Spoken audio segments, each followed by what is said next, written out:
And we're live. Almost.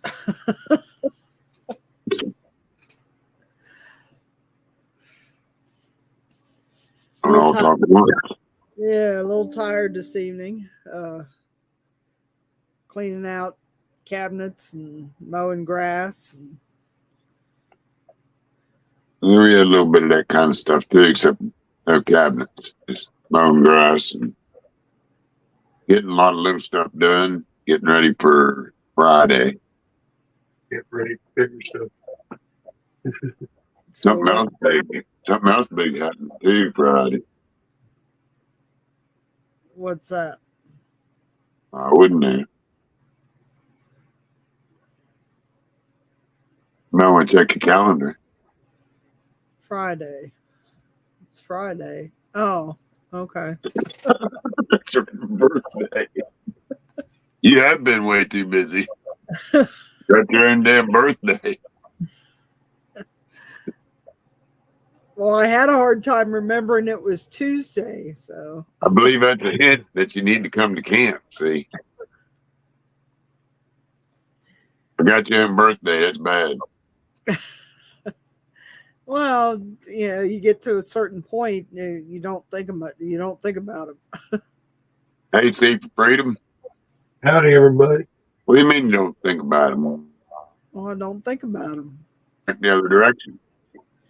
Hey, Mama Jan. Hi, Charlene. Hi, Charlene. Everybody's jumping in. Well, I'm glad you stopped by before you went off to the land of Nod. Yes, absolutely.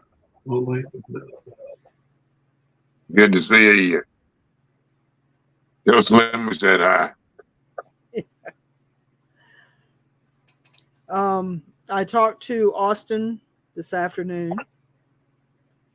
Austin. Yeah, the trailer guy. Oh, that's right. And spare tires won't be in till the 1st of next week. Okay. Do we get one or we got to buy it? We got to buy it. Oh, I figured that. And he said he would probably have a hitch lock by then too. So that's going to be about another $300 bill. For the hitch lock? No, for both. Oh, let me say for the hitch lock, we're going. How much is the tire? I know Max is expensive date, but didn't think she was that expensive.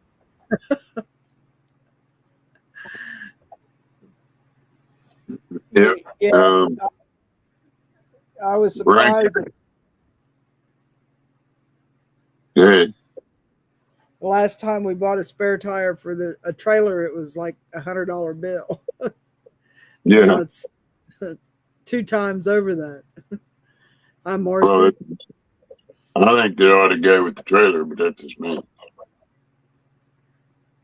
Well, I don't think anybody sells a spare with the trailer. I think they're always extra. Communist.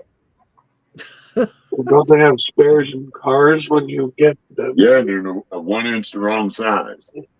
I'll tell you a story about a Dodge Nitro. A trip out of the woods, it took 3 times longer than it had to. Because instead of a 16-inch tire wheel, I had a 17-inch tire wheel. You mean them little toy tires they put in the back? It was a toy tire, but it was 1 inch bigger. Yeah, I Which made it ride real funny. It rode so bad that we considered halfway back to camp, we considered pulling over and changing it from the back to the front. It was on the back. We went in the woods gold mining, was in there like 6 hours and come out and the tires flat. Run over something. That's right, Mama Jan, donut tire. That's it. That's what they are. And it's funny because see people riding around town with them. I don't guess they understand they're only good for about 15 miles. Hi, Jared. Good to see you. There's Jared. Yeah, we really had fun with tires and Arizona with all those cholla Oh yeah. going So we through the decided to get 10 plies. yeah. The That's wind, great to see the crew, about 12 of you. the wind blow the cholla balls across the desert, and they'd end up stuck in the side of your tires. Cholla. What is it like? It's one of the most wicked cactus on the planet because they will attack you. You can walk by them and they'll jump off of the bush they're attached to onto your leg. Or the dogs, or And their balls. It looks like something out of Dr. Seuss. The plants on Dr. Seuss. Because it's cactus. And there are these balls that are about the size of tennis balls. And they're covered in spikes that have long, skinny fishhook type spikes on them. Thousands of spikes per ball. And then each ball is attached to another ball or a group of balls. And they grow up out of the desert, maybe, I don't know, sometimes as high as 3.5, 4 feet high in this big, funky looking cluster, like something out of Dr. Seuss. When the wind blows, they fall apart and blow across the desert. And you're walking around where one's blowing around and it comes up, catches on your leg, sticks to your leg. And not just one spike goes in, a whole bunch of them go in. yeah, they And make it dogs, miserable. like she said, the dogs got in them. And my pit bull, she had them in her mouth so bad she couldn't open her mouth. Lucky we said, well, it's eat things, so take her to the vet in the morning. Well, by morning, she'd sit and mess with them enough to get almost all of them out by herself. Well, she had this bad habit. She'd see them little ground squirrels or whatever they're called out there. Now they were And chasing lizards. Remember, it was a lizard. the lizards and the ground squirrels, and they go running into the mesquite bushes, and she'd be ramming her nose in underneath there, and they'd be all full of those cholla balls. Oh, yeah. If I'm going to be in the desert, it's going to be someplace there ain't no cholla balls. It's going to be northern Arizona. It's not going to be southern Arizona. Yes, I miss you a lot too, Jared. You and family and everybody. I miss everybody that's been to camp. But Jared, I believe you and your family was. I don't know. They might even get the award for traveling the farthest, besides Mama Jan. Oh, I was going to say, Mama Jan has that one. That's Well, they get the award for driving the farthest. How about that? technically, don't forget Dad. oh yeah. Oh yeah, we can't forget that. Barry gets first. They get second. They both came from northern states, so they deserve tied for first. Just because they was smart enough to come south. I guess better be careful. I'll have to cancel YouTube. And usually, my dad doesn't smile. That was one of the best days that I actually seen him smile and be happy. Or you more than one day. You know what I mean? In general. Yep. He had a good time, I can tell. That's the whole idea. Marcy, we're always glad to have you, whether you're in the chat room or whether you're lurking. Yes, absolutely. We appreciate our lurkers. And you can say anything you want, or you can just keep on watching. It's okay. Anything open subject on our shows. Like if you decide you want to talk about something, you put it on the chat, and we'll switch the subject. Right. I guess I give a little bit of our history, huh?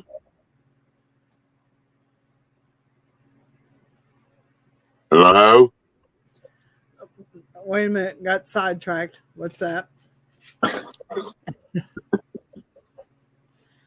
said, I guess we ought to give them a little bit of our history, considering we started this whole thing on the internet back in 2008. 9. Yeah, well, that's right. C4, her and Sean drove up from Florida. Right. Yeah, that's Florida. I don't know. Yeah, that's a tough idea. Yeah, I guess that'd be the longest. That's right at, let's see, what was it, 800 miles from Florida? It's like 600 from up there where your dad is. Right? Yeah. So pretty close. I guess tied, three-way tie for first. We'll just do it that way. Oh, that's right. Living in the Southwest is a lot different from. Oh yeah, can't wait to get back. This caravan's going about to head out for some gold pretty soon. I just gave away a secret. I hear in the distance. Good morning, good. Let me say something to you. You're close enough. Keeps on giving up trade secrets. He's gonna get fired. Yeah. Don't tell people where you get your gold. What's wrong with you?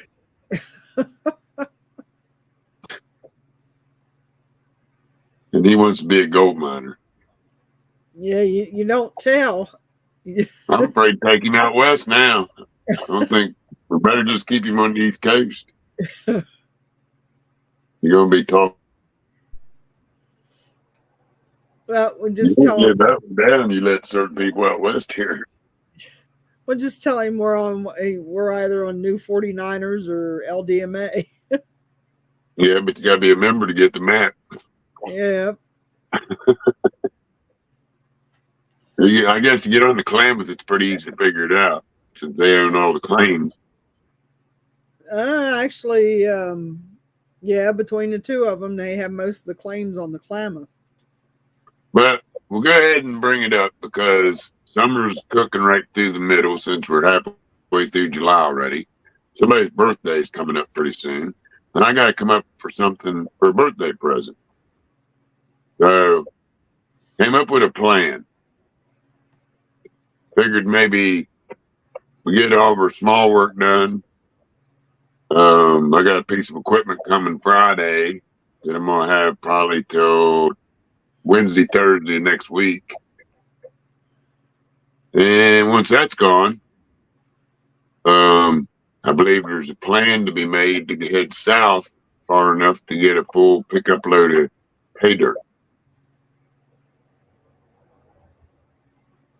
at that undisclosed location. Okay. Are you going to work it down there? Or are you going to bring it back? No. I ain't done talking yet.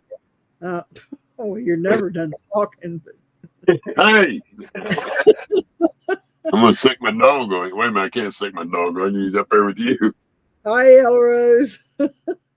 Say hi to Ron for us. No, I had that. I was just getting to the idea part. Oh, okay. I figure if we have a pickup load of pay dirt here that has upwards of say 2 ounces of gold in it, I imagine there might be a rush for the gate for people to come see if they can find some. I don't know. You have enough water to work it? I got a 275-gallon water tank. We'll find some water.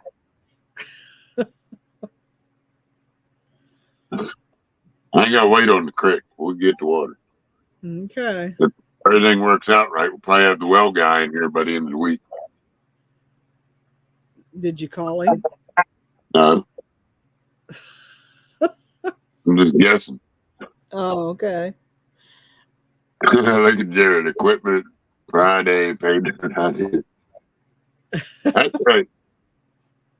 You're going to find some gold if you come to camp sometime between now and Labor Day. Did you call down and get a price for it? No. Doesn't matter. Next, you're going to ask me how much gas is going to take. I can figure that. Yeah, that's easy. Already figured. Mary. Oh, boy, that'd be a tough one. Doesn't happen very often, Mary. Just so you know. No, there's one phrase in the English language that, well, there's a couple of phrases, but one that I wish I would never hear again. Huh. Yes, but. Yes, but.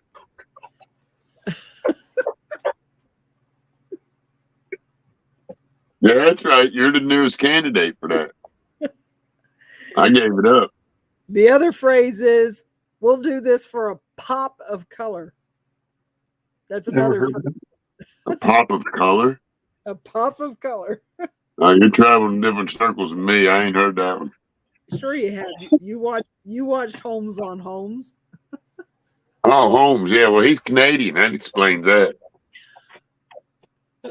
He's Canuck. Every decorator on every home remodeling show uses that phrase.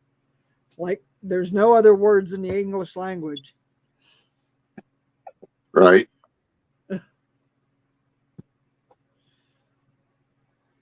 Actually, we both wear pants, Mary.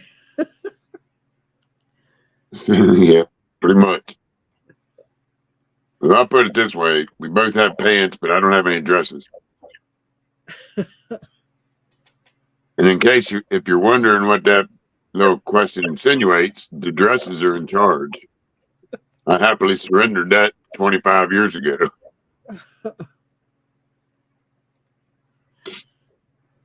Night, Charlene. Sleep well, Brad. Good night. Thanks for coming. Good night, Mama Shirley. Rest easy. Hey, there's two-fingered typer B.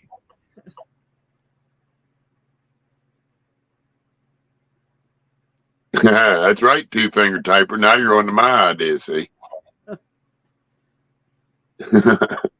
Mama Jan wants to know, Dustin, if you got the pictures she sent. Yes, I did. Yes, I did. We're trying to teach him to project, Mama Jan. Project. Project. From the gut. Here, project for me, bud. I had him pushing that mower a little while today. Yeah. He's kind of tired. Oh, and your brother put a belt on a drive that doesn't have a cable on it. Oh, it did when he put it on. No, that cable's been gone a long time. I used that mower after he did that, and it worked. Well, the cable's gone. Must have broke right after that. It's gone. It was broke off on both ends. That's why I figured it was gone a long time. It broke at the bottom where the drive motor is, and it's broke up at where the lever is. I'm going to take it apart in the morning and see if it can be fixed. Okay. Yeah. What's he doing to you, buddy? How you doing, buddy? Anyways, old fella came sleep. Old fella came get a nap.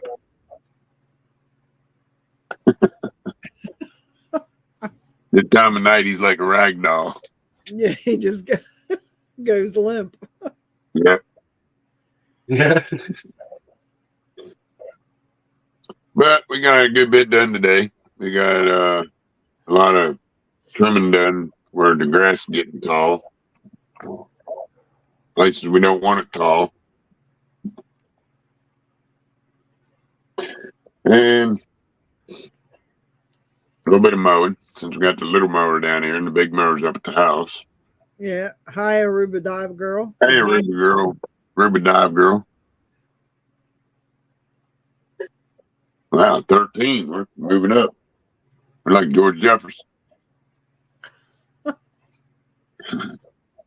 I'm sorry. I know most people watching probably don't know who that is, but We get it. that's okay. Us senior citizens get to keep a few things. I may say senior citizen to me, close up within arm's reach, might be dangerous for them.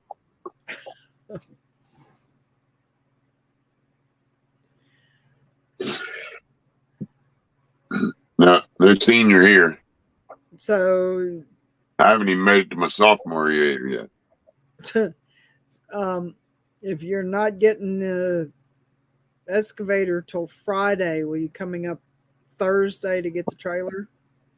Well, that's what I'm not sure of since my friend Amanda didn't call me back. Oh. She's supposed to call me back. Well, I guess she's supposed to call me back. She hung up on me. She has this code, and you got to understand her code. If she's gonna call it, how'd she say it? If it's gonna be ready on Thursday, she'd call me. If it's gonna be ready on Friday, she won't.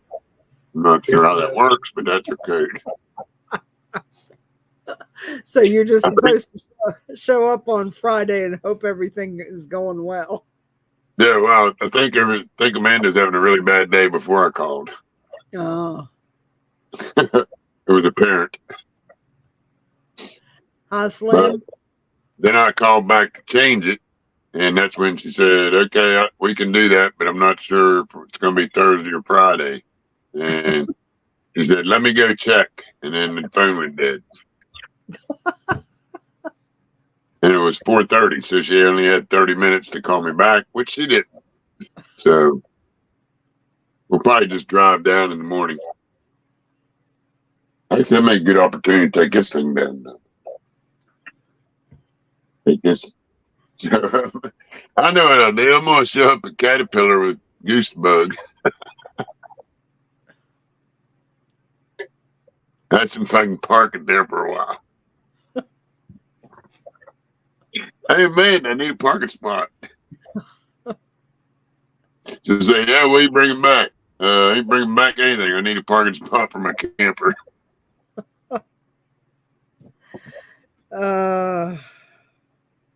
He's a good sport. Actually, I got to be careful. She's bigger than me. Yeah. Might have to get best out of 3 falls. You're getting too old to do that. I'll tell you what, though. She's the one, because she's the one who got me my cat key back. Yeah. Not just anybody can do that. Especially when they're brand new.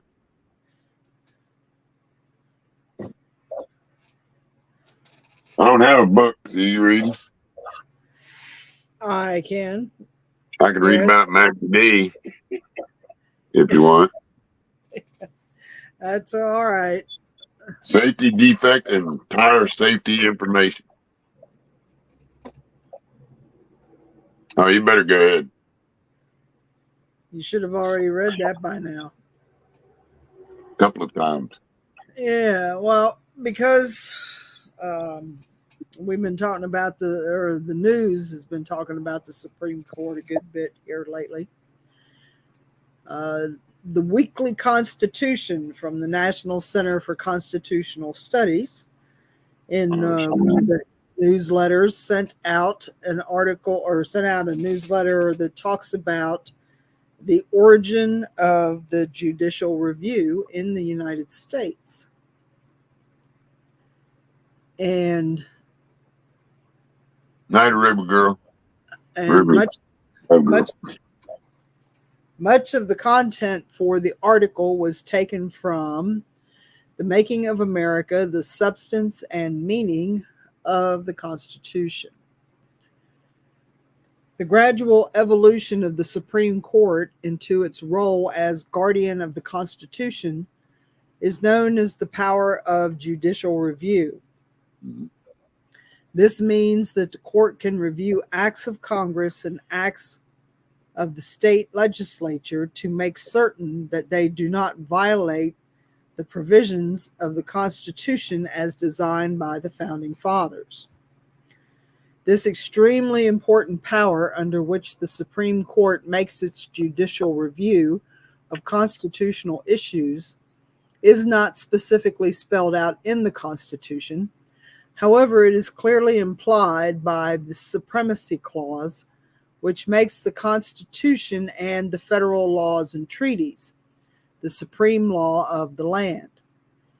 Obviously, the Supreme Court would have to use its judicial powers to enforce the Supremacy Clause, since otherwise it would be meaningless. That this was the intent of at least some of the founders is borne out by the words of Alexander Hamilton. The courts were designed to be an intermediate body between the people and the legislature in order, among other things, to keep the latter, the Congress, within the limits assigned to their authority. The interpretation of the laws is the proper and peculiar province of the courts. A constitution is, in fact, and must be regarded by the judges as a fundamental law. It therefore belongs to them, the judiciary, to ascertain its meaning as well as the meaning of any particular act proceeding from the legislative body. If there should happen to be an irreconcilable variance between the two, that which has the superior obligation and validity ought, of course, to be preferred. Or, in other words, the Constitution ought to be preferred to the statute, the intention of the people to the intention of their agents. In other words, the Supreme Court is to measure all legislative acts against the will of the people as it was set forth in their original Charter of Liberty, the Constitution of the United States. But there is one thing missing here. What happens if the Supreme Court imposes its will upon the nation contrary to the specific provisions of the Constitution? The founders knew this possibility existed. Alexander Hamilton further reasoned that the courts must declare the sense of the law, and if they should be disposed to exercise will instead of judgment, the consequence would equally be the substitution of their pleasure to that of the legislative body. Hamilton previously pointed out that an unconstitutional act of the legislative body is null and void. It should be clear then that an unconstitutional edict by the Supreme Court would be equally invalid.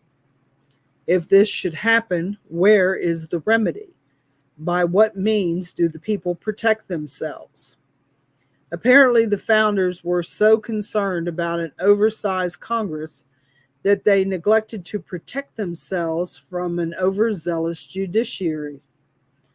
The only checks and balances provided in the Constitution are as follows. All judges have to be appointed by the President with the advice and consent of the Senate. Article 3, Section 2 authorized the Congress to restrict the jurisdiction of the federal courts, but this has been rarely attempted. The Congress can impeach judges for treason, bribery, or other high crimes and misdemeanors, but not for an unpopular decision. Even when the Supreme Court has seriously violated its constitutional limitations by making new by making new laws through judicial decree, and no effective congressional action has been asserted. From this, it will be readily seen that insofar as checks on the judiciary were concerned, a major loophole was left in the basic structure of the Constitution. An article in the New York paper dated the 31st of January, 1788, and signed Brutus, believed to have been Robert Yates, pointed out this oversight. It is of great importance to examine with care the nature and extent of the judicial power, because those who are to be vested with it are to be placed in a situation altogether unprecedented in the free country.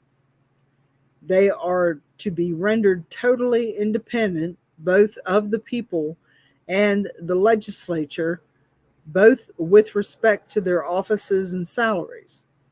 No errors they may commit can be corrected by any power above them if any such power there be, nor can they be removed from office for making ever so many erroneous adjudications. The founders may have assumed that the members of the Supreme Court would adhere to the traditional principles of strict interpretation, which has been thoroughly established during several centuries of English common law. Had this been done, modern Americans would find themselves living in a much more stable society than at present. Our history demonstrates that too often the Supreme Court has ignored clearly stated principles of the founders and interpreted the Constitution to suit the social, economic, or political aspirations of the court. This proved to be the Achilles heel in the structure of the Constitution, which allowed the Supreme Court to rapidly become what Brutus predicted it would. This then brings us to an important question. Who was right, Marshall or Jefferson? The bitter controversy over who should be the guardian of the Constitution was personified in two equally devout American patriots who were cousins. One was Thomas Jefferson, who wanted the states to protect the people from an abusive federal government, and the other was Jim Marshall, who wanted the Supreme Court to protect the people from the arbitrary abuses of the various states. These men had much in common. They were both trained in law by George Wythe, one of the foremost legal minds in America. Both men had a reverential love for the Constitution as the charter of human liberty. Both of them considered the people to be a source of all political authority, and both looked upon the Constitution as the expressed will of the people. They both cherished freedom as a sacred and unalienable legacy which had to be preserved if the great American experiment were to endure. They both cherished freedom as a sacred and unalienable legacy which had to be preserved if the great American experiment were to endure. I just read that. At the bottom line, both considered the primary purpose of government to be the protection of the people's rights. Despite all of this unity, these two great patriots came to divergent conclusions on how best to guard the Constitution against intrusion. Jefferson felt the greater threat was a strong central government. He therefore considered the independent rights reserved to the states as the best safeguard against the federal abuse and usurpation. Marshall, on the other hand, had served in the Virginia state legislature 4 times between 1782 and 1795. He had seen enough chicanery on the state level to convince him that what the people needed was a uniformity of interpretation by the Supreme Court so as to make sure that the rights of all the people were protected on an equal basis in all of the states.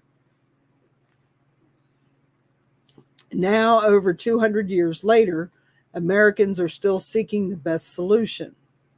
Those which are currently being considered need to be evaluated in terms of what both Jefferson and Marshall expressed in their various opinions. First, let us consider Jefferson's strong objections to the Senate Court or the Supreme Court being set up to the exclusive and final arbiter of what the Constitution meant.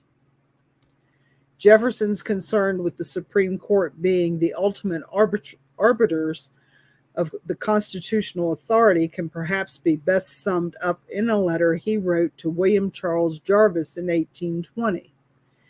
In it, he came right out and pronounced judicial review a dangerous doctrine. He said, "You seem to consider the judges as the ultimate arbiters of all constitutional questions, a very dangerous doctrine indeed, and one which would place us under the despotism of the oligarchy. Our judges are as honest as other men, and not more so. They have with others the same passion for party, for power, and privilege to their cores. Their power is the more dangerous as they are in office for life and not responsible, as the other functionaries are to the elective control. The Constitution has erected not such things tribunal, knowing to whatever hands confided with the corruptions of time and party, its members would become despots. It has more wisely made all the departments co-equal and co-sovereign within themselves. Pardon me, sir, for this difference of opinion. My personal interest in such questions is entirely extinct, but not my wishes for the longest possible continuance of our government on its pure principles. If the three powers maintain their mutual independence of each other, it may last long, but not so if either can assume the authorities of the other. History demonstrated Jefferson's concerns to be well-founded, but so were John Marshall's anxiety born out of the events of history. While it was true that the federal government grasped for power through the finality of the Supreme Court decisions, it was also true that many of the states refused to uniformly protect the civil rights of all their citizens. John Marshall clearly and emphatically established his position when, as Chief Justice of the Supreme Court, he announced in Marbury versus Madison that the Supreme Court was the exclusive and final arbiter of what constitutional and what was not, and furthermore, that his decision were binding on all branches of government. Marshall was simply affirming what he had said during the Virginia Ratification Convention. At that time, he had asked, "To what quarter will you look for protection from an infringement of the Constitution if you will not give the power to the judiciary? There is no other body that can afford such a protection." Marshall based his conclusions on the three provisions of the Constitution. The Supremacy Clause, which says, "This Constitution and the laws of the United States, which shall be made in pursuance thereof, shall be the supreme law of the land." The Binding Clause, which says, "All executive and judicial officers, both of the United States and of several states, shall be bound by oath and affirmation to support this Constitution." The Judiciary Power Clause, which says, "The judicial power shall extend to all cases in law and equity arising under the Constitution for the laws of the United States." Despite Jefferson's protests, Marbury versus Madison became a milestone case which gave the Supreme Court the last say on what was constitutional and what was not. However, the court restrained itself during the ensuing years and held to a strict interpretation of the intent of the founders. Its credibility would have remained untarnished. Unfortunately, its original position of defending constitutional supremacy gradually shifted to a defense of the judiciary supremacy, which, as Jefferson had feared, and that is where the matter rests today. No doubt, one of the main reasons why the rule of Marbury versus Madison became the cornerstone for judicial review was the fact that it brought questions of law to a final decision, whereas the Jefferson approach did not. It's part of human nature to demand a decision on pending issues, and have a fixed rule of law so people can get on with their affairs and conduct themselves accordingly. An old military cliche comes to mind which proclaimed, "It is better to make a decision and be wrong than to make no decision at all." The federal courts have done that, but once they abandon the touchstone of the Constitution as originally designed by the founders, they begin to wander far afield. In recent times, the Supreme Court has found itself facing a barrage of criticisms resulting from reversing itself over 100 times and frequently interpreting statutes quite differently from the obvious intent of the Congress. Furthermore, it often bases decisions on public policy and modern doctrines, resulting in a distorted interpretation of the Constitution, which the founders never would have recognized.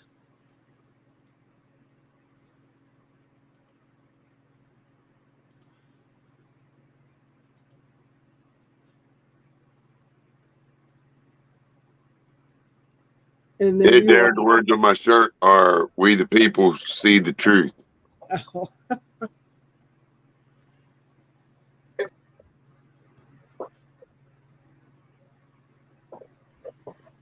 And Yeah.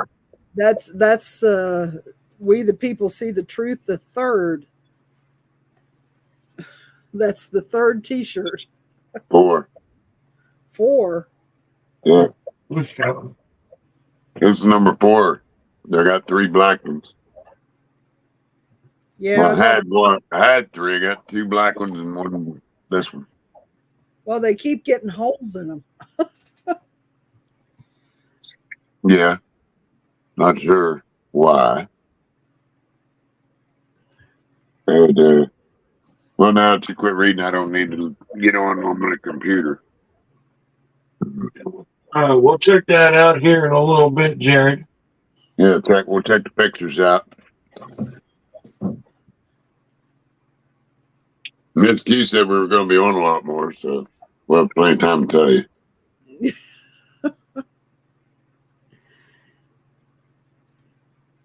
Yeah, Yeah, that's a good reading. hopefully we'll be in one spot long enough to do that, Yeah, really. or sit still long enough. No, I figure we're going to have some kind of entertainment besides cornhole. So I'm thinking a pan and trough might be pretty good entertainment. Yeah. Give you time Keep what you find. He one day American. Keep what you find deals. Yeah. And also, if nothing else, you can cool off playing in the muddy water. Yeah. Well, we can do that in the creek. Y'all's welcome. We can do that. Oh, Yes. Well, but as the summer goes along, there won't be as much water in the creek. we're going to dig a big hole for a pond. What do you think I'm getting a mini excavator for? I'm going to dig a pond. Yeah. It's going to be deep enough to swim in. And it'll only take about maybe 2 weeks to fill up. It'll be good to go. We already got that too. And yeah, we got one big enough for a hot tub, but we can't find any hot water for it. Well, in this time of year, cold is nice. Oh, you ain't been in spring water, have you? Yeah. I think other words besides nice. Just take away the end. First one comes to mind is cold. And one of my favorite things to do in the summertime was wade in that spring-fed creek that went down from there at the spring all the way to Dry Run. But you can't wade here. Yeah, No. Slim's paying for gold. That's right.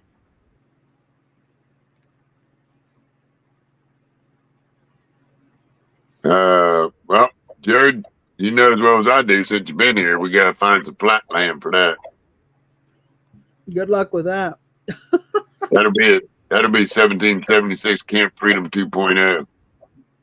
Unless you're doing RC cars. Yep. You could race them up and down the road.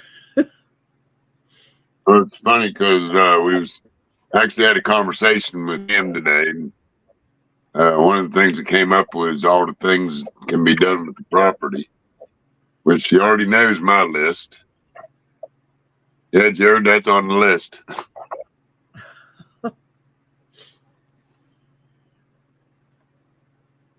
Except I don't know if we got time to build it before the snow flies.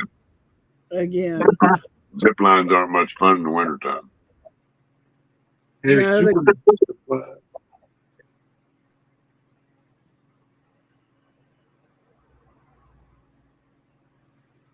They what? I was going to say they close them down here in the wintertime. Yeah.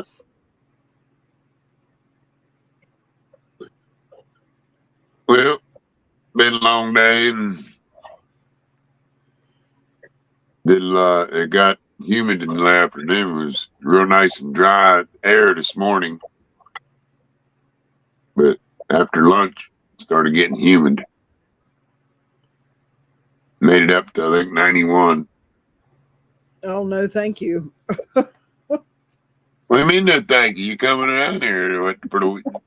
I know someplace you're gonna be Friday. 'Cause I gotta be here. I drove all the way from Alabama for your birthday in 13. I believe you can drive 2 hours down here. See that? I pulled an Ozy. It's called pulling an Ozy that I've waited 10 years to pull.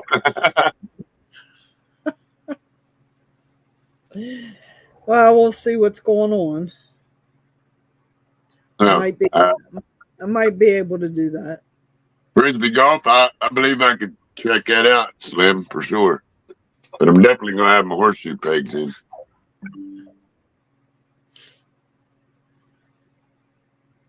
There, Nicole just liked something on my Facebook. We just talking about them, and she's right there liking stuff. Nicole's the Caro. Like how she says her name, the Caro.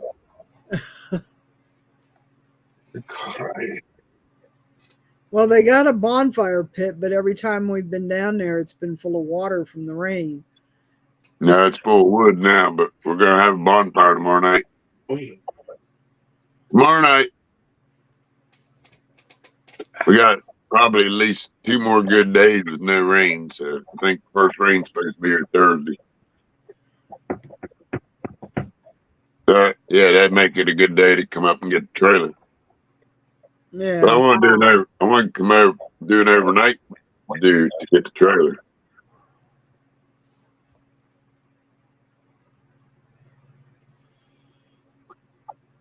Since Dustin has a place to sleep now. Yeah. Yeah, Slim, the best thing about horseshoes here is there's lots of clay for the boxes. Yeah. We can make professional picks with boxes and the whole deal. Good sticky clay. Good night, two-finger tiber B. Yep. Good night. Good night. Thanks y'all for coming. Yes, thank everybody for coming. I hear you, Jared. That'd be great. We might even I believe there was some talk of the White River there earlier today. I don't think we're going near any river in the Northeast right at the moment. No, we wait till the flood waters goes down. It's moving all that gold. Yeah. Gold miners love flood waters. As long as they ain't tearing any houses up. See for free. That's a good one.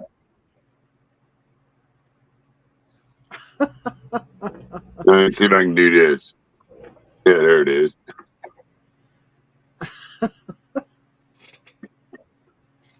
got that capability. I just don't use it very much. unless it's by accident. Here's here's a good one too.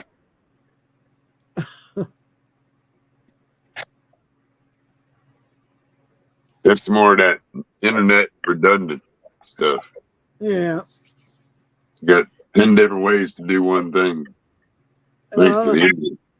we want to thank everybody tonight for joining us. We appreciate your support each and every day. Absolutely. And we hope You get a chance, come on over to Camp Freedom because there's a pretty good chance there might be some gold in the future. You gotta go find the whole pickup load first. Yep. And That's the hard part. we'll be back soon. So until then, everybody, We say it soon for. We're back tomorrow. everybody be safe, be blessed. More later. More later. Or later. Love y'all. Thanks for coming. Love you. Bye. Love you. Bye.